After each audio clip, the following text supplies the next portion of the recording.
Good evening বন্ধুরা, দেখতেই পাচ্ছ চলে এসেছি ছাদে।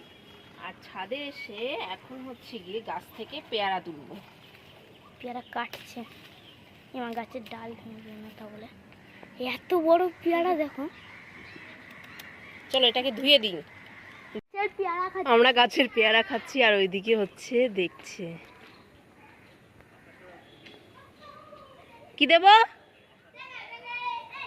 আকাশটাকে দেখো, আরেকটা আছে, ওইটা তুমি খেও।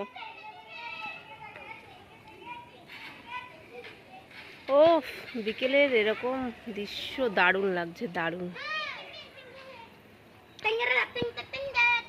এখন পেয়ারাটাকে ধুয়ে নিয়েছি, এটাকে করব 4 টুকরো।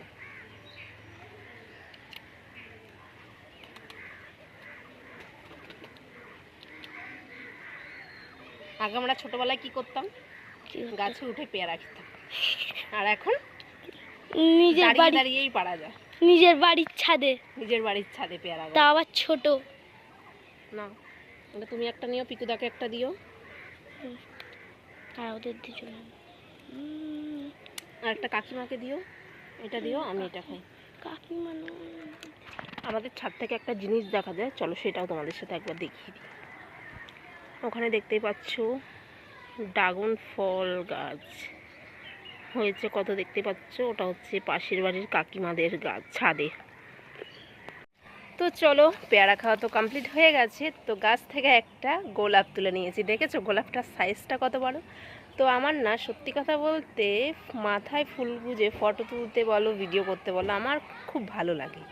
তাই গাছ থেকে একটা ফুল নিয়ে সুন্দর করে এই যে দিয়ে নিয়েছি। তো কেমন লাগছে অবশ্যই কিন্তু কমেন্ট বক্সে তোমরা জানিও।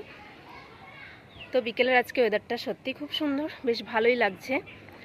তো ভাবছিলাম ঘুমাবো, দেখলাম ঘুমো আসছে না। লাইভে এসেছিলাম, লাইভেও সেরকম লোক হচ্ছে না, তো ওই জন্য বেরিয়ে গেলাম, চলে আসলাম ওপরে এসে পেয়ারা খেয়ে নিলাম গাছে।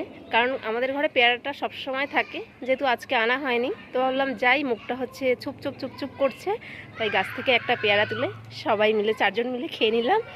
তো এখন এই যে বাচ্চা কাচ্চারা সবাই চলে গেছে নিচে, আর আমি এই যে ওপরে হচ্ছে পায়তারা দিচ্ছি। তো এখন আমিও চলে যাব নিচে গিয়ে জামা কাপড়গুলো গোছগাছ করবো, তারপর হচ্ছে সন্ধে হয়ে যাবে, সন্ধে দিয়ে দেবো। চলো বাই বাই, সবাই ভালো থেকো।